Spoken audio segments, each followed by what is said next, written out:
Break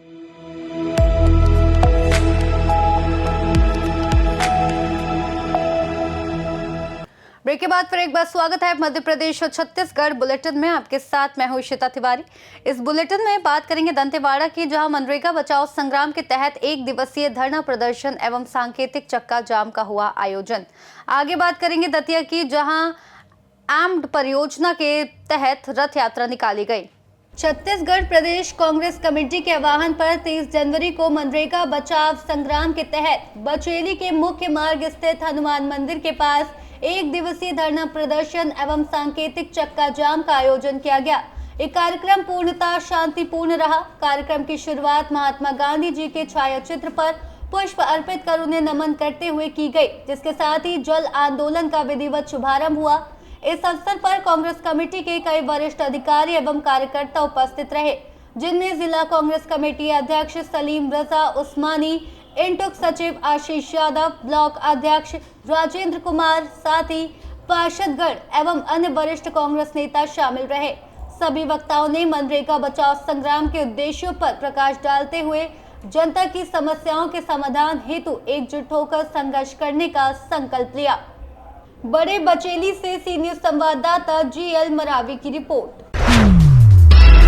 जिला स्वास्थ्य समिति दतिया और फैमिली हेल्थ इंडिया के संयुक्त तत्वावधान में गोदरेज कंज्यूमर प्रोजेक्ट लिमिटेड के सहयोग से डेंगू मलेरिया जागरूकता रथ यात्रा का आयोजन किया गया। रथ यात्रा का शुभारंभ कार्यालय जिला मलेरिया अधिकारी दतिया परिसर में मुख्य चिकित्सा एवं स्वास्थ्य अधिकारी डॉक्टर BK वर्मा और अन्य गणमान्य अधिकारियों ने संयुक्त रूप से हरी झंडी दिखाकर किया। CMHO डॉक्टर BK वर्मा ने कार्यक्रम में कहा कि सामुदायिक जागरूकता के प्रयास सराहनीय हैं और सभी को यथासंभव इस तरह के प्रयासों में भाग लेना चाहिए। इस अवसर पर प्रभारी civil hospital doctor SS Batham, Ramji Sharma, Ajay Deepak और संदीप भी उपस्थित रहे। रथ यात्रा के दौरान परियोजना में सम्मिलित ग्रामों और वार्डों में समुदाय को डेंगू मलेरिया के खतरे और रोकथाम के उपायों के प्रति जागरूक किया गया। दतिया से सी न्यूज संवाददाता नितिन दांत्रे की रिपोर्ट। पन्ना जिले में पुलिस ने एक बड़ी और अहम कार्रवाई करते हुए मंदिरों और सूने मकानों में चोरी करने वाले शातिर अंतर जिला गिरोह का पर्दाफाश किया है। इस कार्रवाई में पुलिस ने कुल 7 आरोपियों को गिरफ्तार किया है, जिनके कब्जे से करीब 35 लाख रुपए मूल्य का चोरी का सामान बरामद किया गया है। पुलिस जांच में सामने आया कि ये गिरोह अब तक 19 से अधिक चोरी की घटनाओं को अंजाम दे चुका है। आरोपी पन्ना, कटनी और सतना जिले में मंदिरों और बंद घरों को निशाना बनाते थे। खास तौर पर यह गिरोह रात के समय सुनसान इलाकों में स्थित मंदिरों और लंबे समय से बंद पड़े मकानों की रेकी कर चोरी करता था। पुलिस के अनुसार थाना देवेंद्र नगर और थाना सलेहा क्षेत्र में हाल ही में हुई मंदिर चोरियों की घटनाओं के बाद विशेष टीम गठित की गई थी। तकनीकी साक्ष्यों, मुखबिर तंत्र और CCTV फुटेज के आधार पर पुलिस ने आरोपियों तक पहुंच बनाई। लगातार दबिश के बाद गिरोह के 7 सदस्यों को गिरफ्तार किया गया। गिरफ्तार आरोपियों के पास से सोने चांदी के जेवरात, मंदिर से चोरी किए गए दान पात्र, नगद राशि, कीमती बर्तन और अन्य घरेलू सामान बरामद किया गया है। पूछताछ में आरोपियों ने स्वीकार किया। पन्ना पुलिस द्वारा मंदिर चोर का गिरोह हमने बड़ी मेहनत से उसे पकड़ा है, जिसके द्वारा पूरे क्षेत्र में लगभग 19 एवं और भी चोरियां उन्होंने कबूली हैं। इनके द्वारा कटनी, दमोह, सतना, पन्ना में हमारे द्वारा चोरियां खोली गई हैं। साथ ही साथ इनका मूवमेंट छतरपुर, जबलपुर और सागर तक रहा है। ये जो चोर हैं पहले भी अपराधी रह चुके हैं। इनको फिर जब जेल से रिहा हुए ये वापस इस राह में निकल आए और पन्ना पुलिस द्वारा इनको वापस पकड़ा गया है।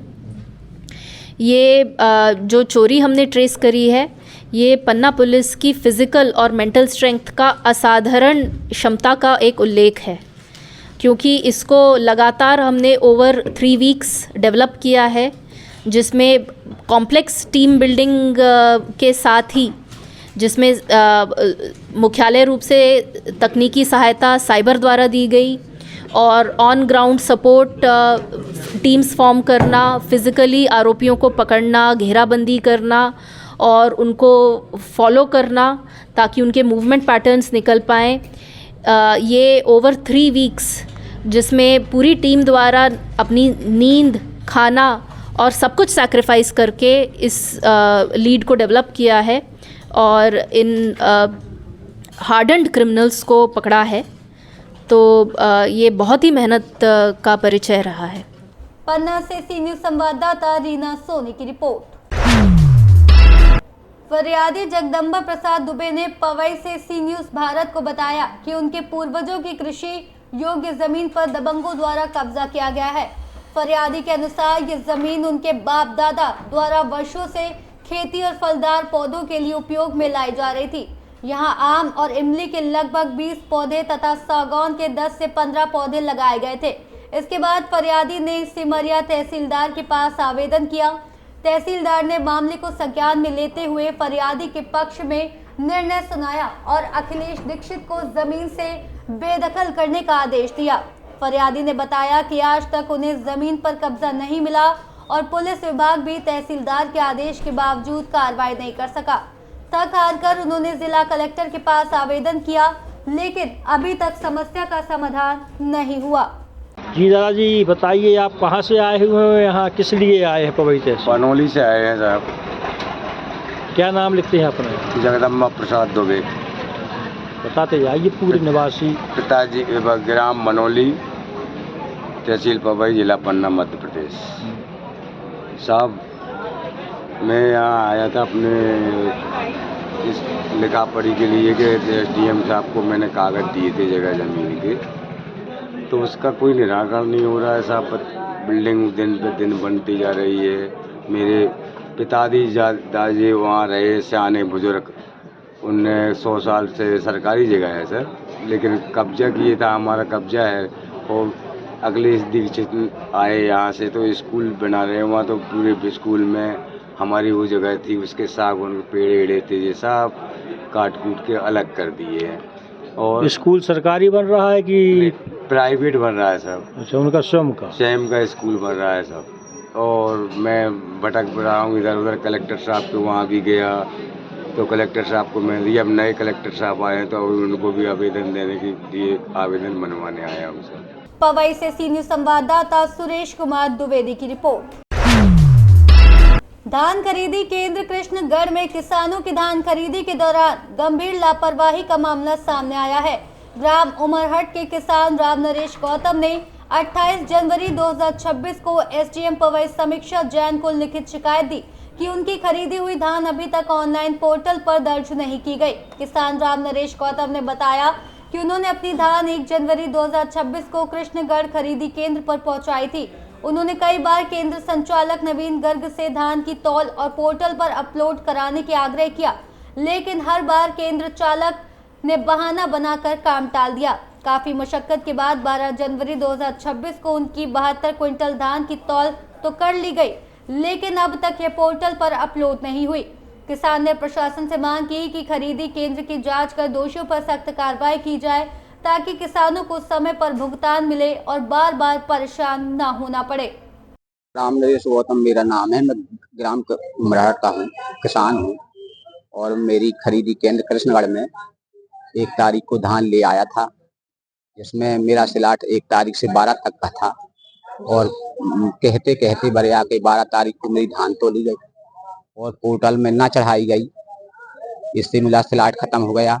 अब मैं क्या करूं? मैं इसको कहते रहे कि बढ़ना है, इससे अभी तक टटकाते रहे वो, और मेरा भुगतान नहीं हुआ। मेरी तबीयत खराब है, मेरी बहू एडमिट है सतना में।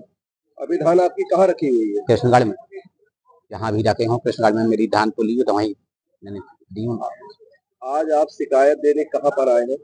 पवई आया था एसडीएम साहब के पास। आप क्या चाहते हैं? मेरा भुगतान करवाया जाए। पवई से सी न्यूज़ संवाददाता सुरेश कुमार द्विवेदी की रिपोर्ट।